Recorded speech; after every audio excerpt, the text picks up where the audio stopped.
So today our topic is cofactors and minors बेटा. Okay बेटा, बहुत इंपॉर्टेंट और बहुत इजी है. बट बच्चे जब करते हुए प्रॉब्लम थोड़ी सी कंफ्यूज हो जाती हैं. ठीक है, वो एक्सपेंशन और ये कोफैक्टर्स का सबको मिक्स कर देती हैं, जबकि ये बहुत इजी है. कोफैक्टर कुछ भी नहीं बेटा, हम पर्टिकुलर एक एलिमेंट का, मान लीजिए मेरे पास एक डिटर्मिनेंट है ए, तो मेरे पास ये एलिमेंट्स दिए हुए 2 3 4 5 6 7 8 9 सपोज. ठीक है, ये दिया हुआ है. हर एलिमेंट का अपना एक माइनर होता है. Every element having a minor, है ना. और माइनर को हम कैपिटल लेटर से डिनोट करते हैं, एम, कैपिटल एम से. सपोज मैंने लिखा M11, तो मुझे क्या करना है, M11 means minor of A11. तो जिसका भी मैंने माइनर कैलकुलेट करना है ना, जिस एलिमेंट का, कुछ भी नहीं, बिल्कुल वैसे जैसे एक्सपेंशन में करते थे, उसी का कॉलम भी डिलीट कर देना और उसका रो भी डिलीट कर देना, और जो ये बचा ये मेरे पास माइनर है, बस नथिंग एल्स. लेकिन जब हम डिटर्मिनेंट एक्सपांड करते थे ना, तो बाहर हम ये टू भी लगाते थे, बस यहां नहीं लगाना. This is the difference. Okay, अब इस डिटर्मिनेंट को ओपन करना तो आता ही है आपको. 36 माइनस 63, सॉल्व कीजिए and get your answer. Okay जी, just by deleting first row and first column. Suppose मैंने लिखा M31, तो that mean third row and first column ये एलिमेंट है A31, है ना बेटा. तो इसका ये थर्ड रो और ये डिलीट हो गया, तो क्या बचा 3 4 6 7, नथिंग एल्स बेटा. आगे तो ये 2 क्रॉस 2 का है, तो 21 minus 24 minus 3 is the answer. I am talking about here minors, only minors now. Okay बेटा जी. अच्छा, अगर मैं यही कहूं कि कोफैक्टर लगाना है, मैंने कोफैक्टर कैलकुलेट करना, तो कोई डिफरेंस नहीं. सिर्फ डिफरेंस क्या है, एक तो कोफैक्टर को हम कैपिटल ए से भी डिनोट कर देते हैं, कई बुक्स में एम के ऊपर स्टार डाल दिया जाता है, ये भी कोफैक्टर होता है, किसी में C11 डाल दिया जाता है. हमारी एनसीईआरटी बुक में वो कैपिटल ए से लिखता है कोफैक्टर्स को. कोफैक्टर्स में क्या डिफरेंस होता है, सिर्फ आगे -1 की पावर उतना बेटा लगता है जितना ये एलिमेंट्स की पोजीशन है ना, उनको ऐड करके. यानी 1 + 1 ये क्या हो गया 2, तो -1 की पावर 2 वो रहने, तो वही है, तो सेम ही आंसर आ जाएगा. अब यहां पर अगर मैं देखूं, मैंने कोफैक्टर निकालना है, तो A31 -1 की पावर 3 + 1, वो वही कॉन्सेप्ट है. अगर आपको याद हो, प्लस माइनस प्लस या प्लस माइनस प्लस, जो अल्टरनेटिव साइंस हम लेते थे, वही कॉन्सेप्ट इससे इवैल्यूएट होता है. सिर्फ कोफैक्टर और माइनर में यही डिफरेंस है. जब इवन पावर आ जाएगी ना -1 का, तब तो कोई फर्क नहीं पड़ता. सपोज मुझे A32 माइनर भी कैलकुलेट करना है, कोफैक्टर, इन दोनों में नेगेटिव का डिफरेंस होगा.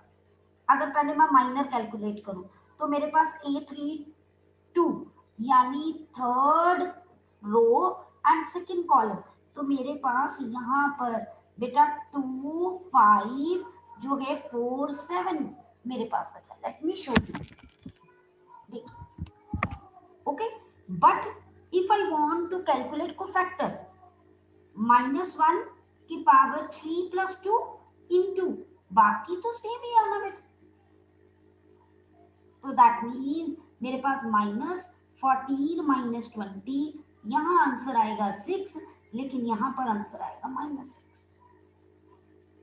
आपने ऐसे लिखा वो भी ठीक है, आप अगर माइनस ऐसे भी सीधा ही कर लो. अगर मेरे पास है, मैं स्टार्ट करूं ऐसे, मुझे इस एलिमेंट का लिखना था ना 9 का, तो मैं ऐसे स्टार्ट करूंगी प्लस माइनस प्लस माइनस, और मैं सीधा भी माइनस लिख दूं ना, तब भी गलत नहीं है.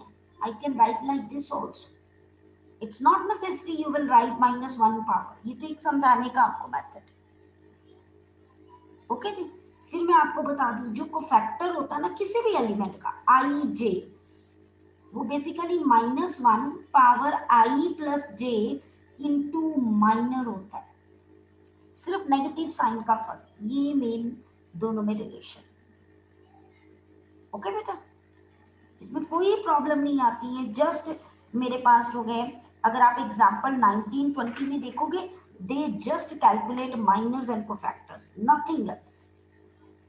ओके बेटा, अब मैं एक बहुत इंपॉर्टेंट रिजल्ट आपको बताना चाहती हूँ, ध्यान से देखिए। हम ऑलरेडी कर चुके हैं एक्सपेंशन में, अगर आपको याद हो तो we already done that while calculating the value of determinant using expansion method।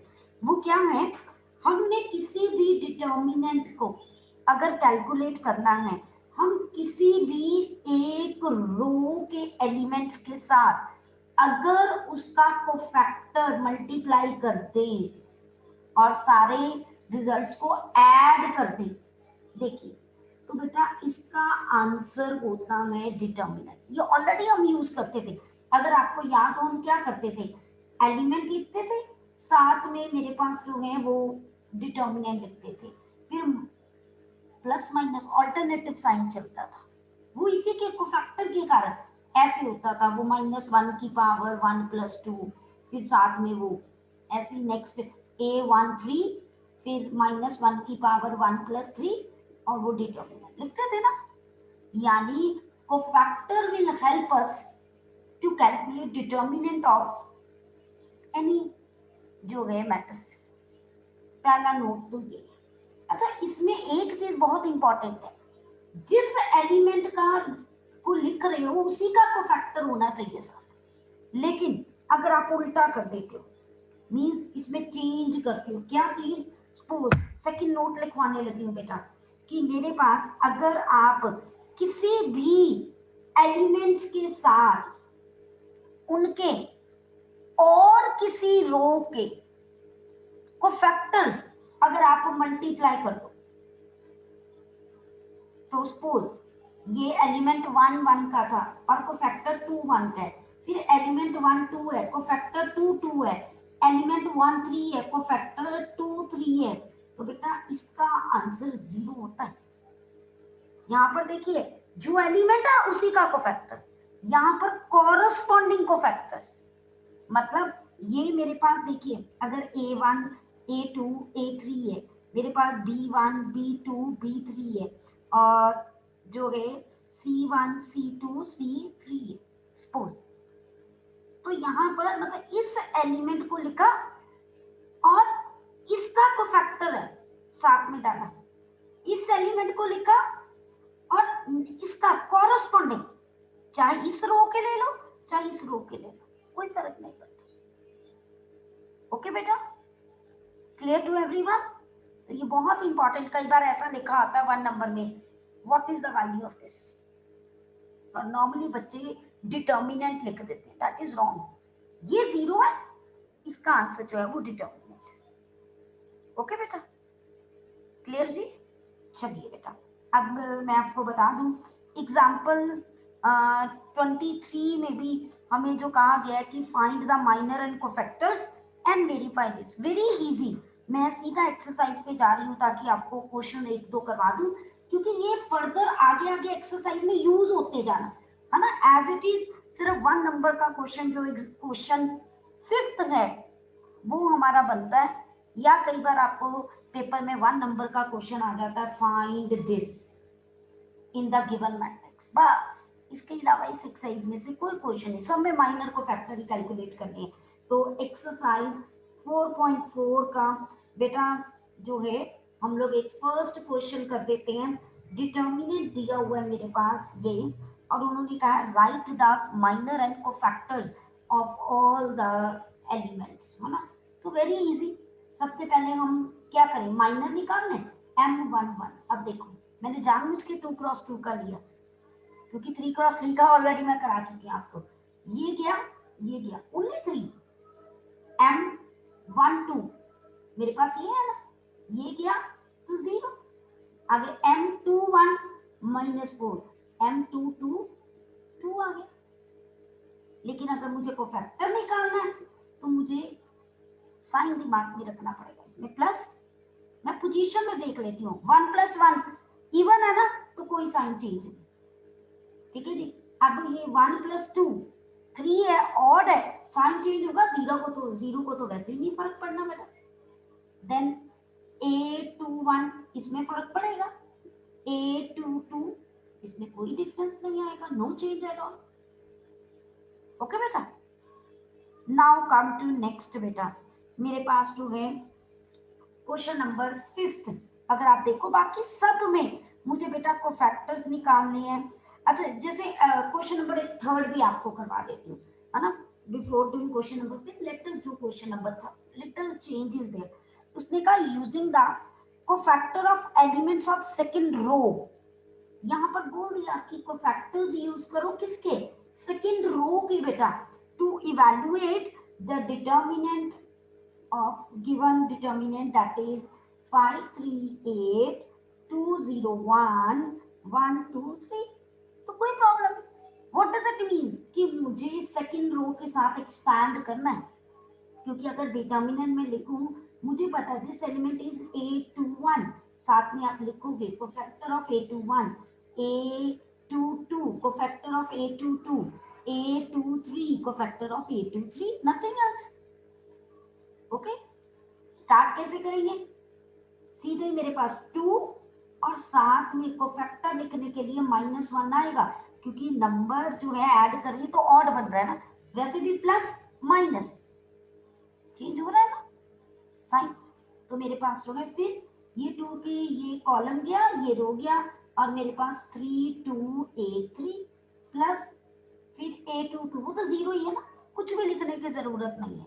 After then मुझे पता है 1 और साथ में -1 भी आएगा, ठीक है ना, प्लस माइनस। अब इसका ये गया और ये गया, तो मेरे पास क्या बचा बेटा, 5 3 1 2। ओके जी, क्लियर। अब इसको सॉल्व कर लीजिए, -2 9 -16, आफ्टर देन बेटा -1, then 10 -3, what you get here. अब मैं 9 माइनस करूँ तो -7, then -7, here it is +14 -7, answer is 7 बेटा। ओके जी, क्लियर मेरा बेटा। कोई डाउट है तो please ask me, any doubt to anyone.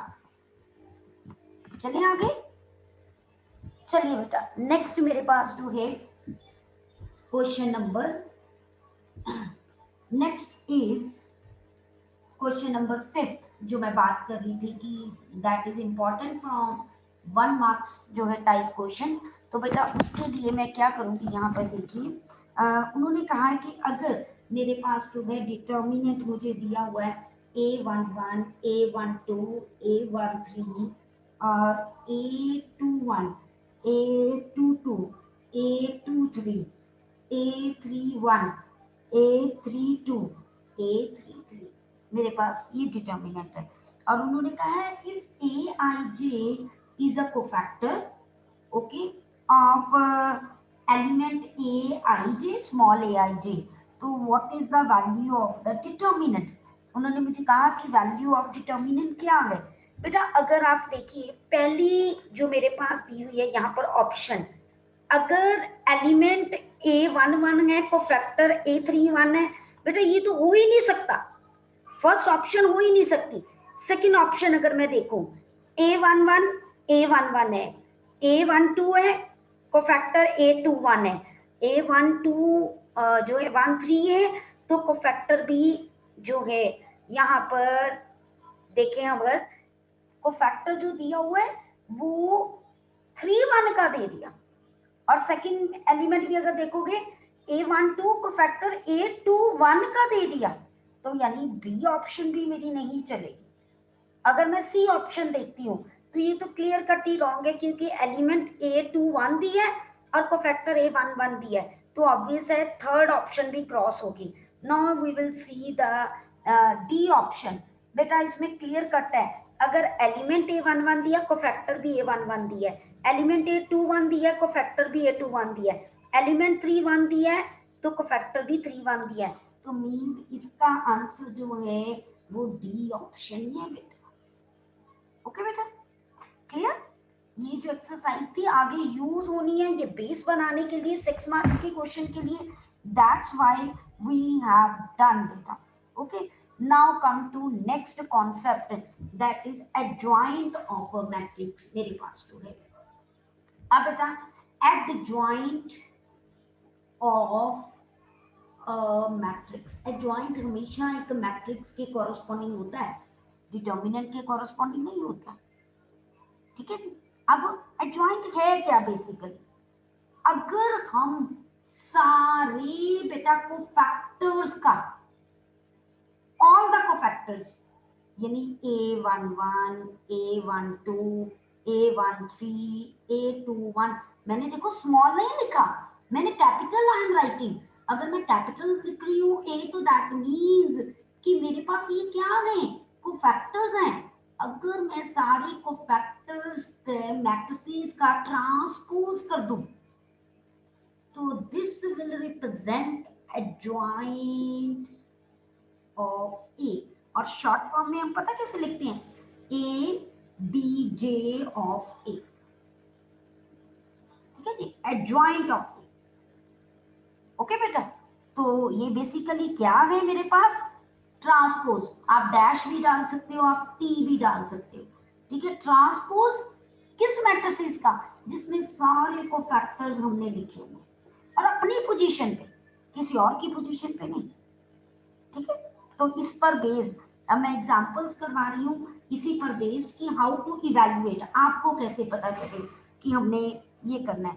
तो लेट अस डू पहले एग्जांपल जो है 23 बेटा, जिस टाइप की एग्जांपल करवा दूंगी मैं, क्वेश्चन नहीं फिर डिस्कस करूंगी, कोई प्रॉब्लम होगी तो you can ask me, then I will discuss in the class. Okay बेटा, एडजॉइंट ऑफ ए मुझे कैलकुलेट करना है, वेयर ए इज 2 3 1 4।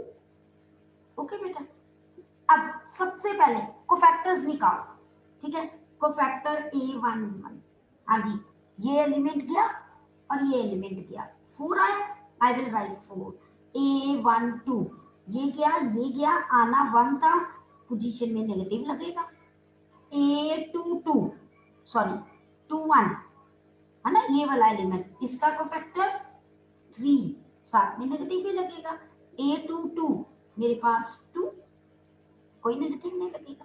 अब मैंने एडजॉइंट ऑफ ए क्या बोला था, transpose of all the cofactors, मतलब यहाँ पर ये कोफैक्टर लिखा अपनी अपनी जगह पे, इसका ट्रांसपोज किया।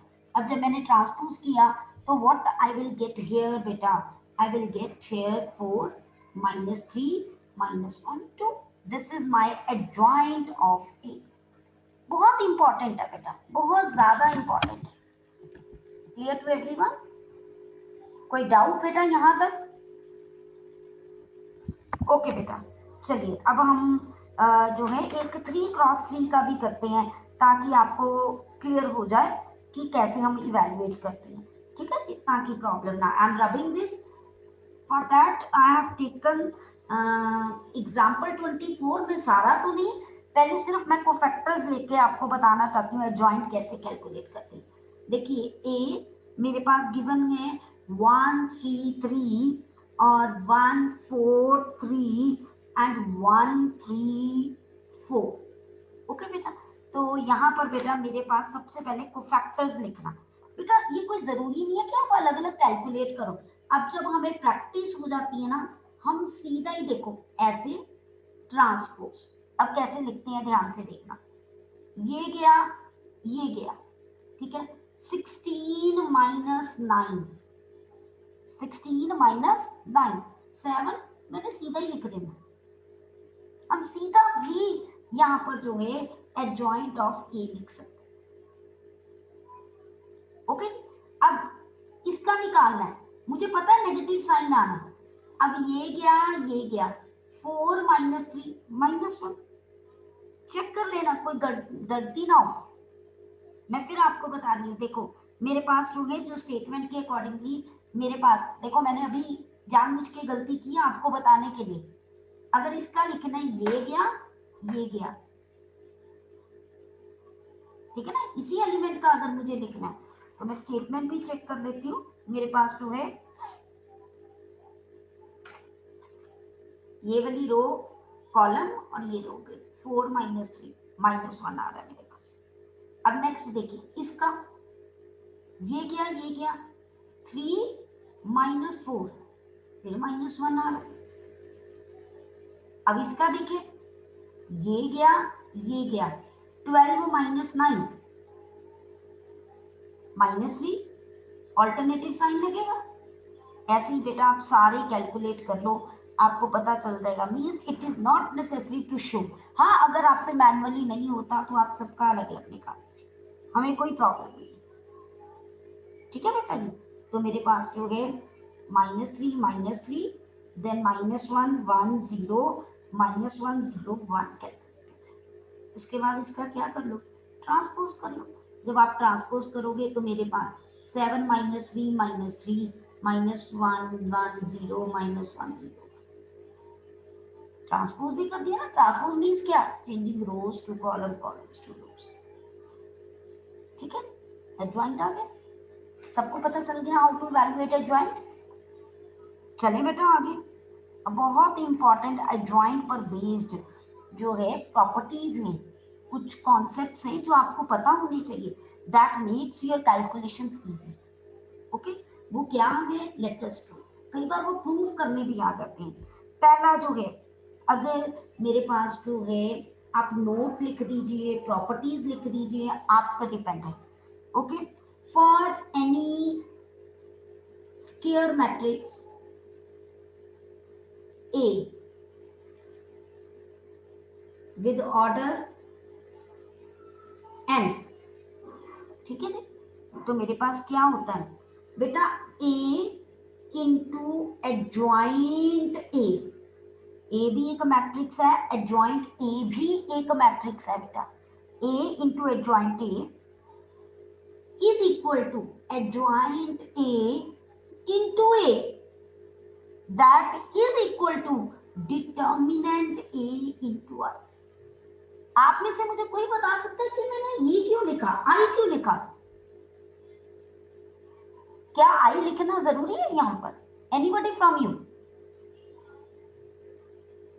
हाँ जी बेटा, +2 C सारी सुई हुई है। Why I have written this I है, क्या ये डिटर्मिनेंट ए के इक्वल नहीं हो सकता था? हाँ जी Srishti, Srishti Yes, ma'am. Can you tell me कि why I have written I here, क्या लॉजिक हो सकता है इसके पीछे बेटा? नहीं मैम, पता नहीं लग रहा, ओके, सेम ही आ जाएगा। मैं आपको बताती हूँ। ये एक मैट्रिक्स है, ये भी एक मैट्रिक्स है ना। मैट्रिक्स को मैट्रिक्स से मल्टीप्लाई करूंगी तो आंसर मैट्रिक्स ही आएगा। Then see here same concept, matrix को मैट्रिक्स से मल्टीप्लाई करूंगी आंसर मैट्रिक्स आएगा। मैंने आगे भी आपको बताया था determinant A is a number, एक नंबर होता है, ये कोई अरेंजमेंट नहीं है। अगर इधर मैट्रिक्स आ रहा है, इधर मैट्रिक्स आ रहा है, तो इधर भी मैट्रिक्स आना चाहिए। तो इसीलिए मैं आई मेरे कॉन्सेप्ट में, क्योंकि आई एक मैट्रिक्स है, अगर मैट्रिक्स के आगे एक नंबर लिखा है वो तो एक कांस्टेंट मल्टीपल हो गया ना, स्केलर मल्टीपल, तो वो तो रहेगा तो मैट्रिक्स ही था। तो इसीलिए अगर आप यहाँ आई नहीं ना लिखोगे तो ये कॉन्सेप्ट बिल्कुल गलत है, क्योंकि मैट्रिक्स एक मैट्रिक्स के इक्वल हो सकती है, मैट्रिक्स एक नंबर के कभी भी इक्वल नहीं हो सकती। ओके जी। तो कई बच्चे को यही नहीं पता चलता कि आई क्यों डालना है, जस्ट बिकॉज कि हमारे पास ये सारे मैट्रिसेस हैं, तो ये कॉन्सेप्ट तभी ट्रू हो सकता है जब इधर भी मैट्रिक्स हो, तो आई से हमें मल्टीप्लाई करना ही पड़ा। ये हर एक के लिए ट्रू होता है कॉन्सेप्ट, हमें प्रूफ करने की जरूरत नहीं है, but it is true for all, ठीक है। अच्छा मैं आपको ये भी बता दूं, अगर मान लो कई बार पता क्या आता है आपको, कैसे क्वेश्चन आता है, वो कहते हैं find A into adjoint A when determinant A is 5। अब आप क्या करते हो, आप कंफ्यूज हो जाते हो, अरे ना ए दिया ना एडजॉइंट ए कैसे निकाले। अच्छा, वो कंफ्यूज करने के लिए ना आपको मैट्रिसेस भी दे देते हैं और 1 नंबर का क्वेश्चन दे देते हैं एंड यू गेट कंफ्यूज। तब आपको ये फॉर्मूला पता होना चाहिए बेटा, A into adjoint A determinant A into I होता है। तो दैट मीन्स ये 5i बन जाएगा। 5i का मतलब क्या, कि अगर मैं कैलकुलेट करूं 5i मीन्स मेरे पास 5 5 5 बाकी सारे जीरो स्केलर मैट्रिसेस बन जाएगा। Late me show you. Okay बेटा, इसीलिए बहुत सारी बुक्स में ना इसको बेटा ऐसे भी लिखा जाता है, कुछ नहीं दिया दे राइट लाइक दिस। देखिए यहां पर डिटर्मिनेंट ए लिख देते हैं और आपको लगता है एक मैट्रिसेस के बीच में डिटर्मिनेंट कैसे आ गया, क्योंकि डिटर्मिनेंट इज अ नंबर, मैं बार बार बोलती हूँ, it's a number associated with a square matrix. तो वो रहा, जैसे अभी मैंने एग्जांपल बताया 5 तो 5 5 बन गया, अगर किसी क्वेश्चन में 7 है तो वो 7 7 बन गया। आंसर तो मैट्रिसेस में ही आया ना। ओके बेटा, क्लियर। ये 1 मार्क्स में ये बहुत इंपॉर्टेंट कॉन्सेप्ट है। ओके जी, नाउ मेरे पास जो है कुछ नोट्स हैं इसके रिलेटेड, कुछ प्रॉपर्टीज जो बुक में नहीं दी हैं बट 1 नंबर के क्वेश्चन में बहुत हेल्प करती हैं, तो you have to note it down. बहुत इंपॉर्टेंट है, बहुत बार आप क्वेश्चन देखोगे, बुक पे ही लिख लीजिए आप, पेज नंबर 128 पे या 129 पे। ठीक है, पहला, अगर मेरे पास एडजॉइंट ए ट्रांसपोज है ना, तो आप चाहे एडजॉइंट ए कैलकुलेट कर लीजिए, उसका ट्रांसपोज कर लीजिए, दोनों आंसर्स बराबर हो। देन एडजॉइंट के इंटू ए, वेयर के इज एनी स्केलर बेटा and A is a matrix, है ना। अब ये बहुत इंपॉर्टेंट है कॉन्सेप्ट, तब बेटा के की पावर n-1 आती है, okay, into adjoint of A. फिर मैं आपको बताती हूँ सारे कॉन्सेप्ट 1 नंबर के क्वेश्चन पे यूज होते हैं। नाउ कम टू थर्ड, मेरे पास adjoint of product of two matrices, हम इसको सेपरेट कर सकते हैं। ओके बेटा, देन वेरी वेरी इंपॉर्टेंट, बहुत बार पेपर में 1 मार्क्स में ये आता है, बहुत बार, डिटर्मिनेंट ऑफ एडजॉइंट। पता किसके इक्वल होता है, डिटर्मिनेंट की पावर n-1। उसका रीजन अभी बताऊंगी कैसे आया। डिटर्मिनेंट की पावर n-1, मतलब जितनी ऑर्डर होता है उससे एक कम डिटर्मिनेंट की वैल्यू।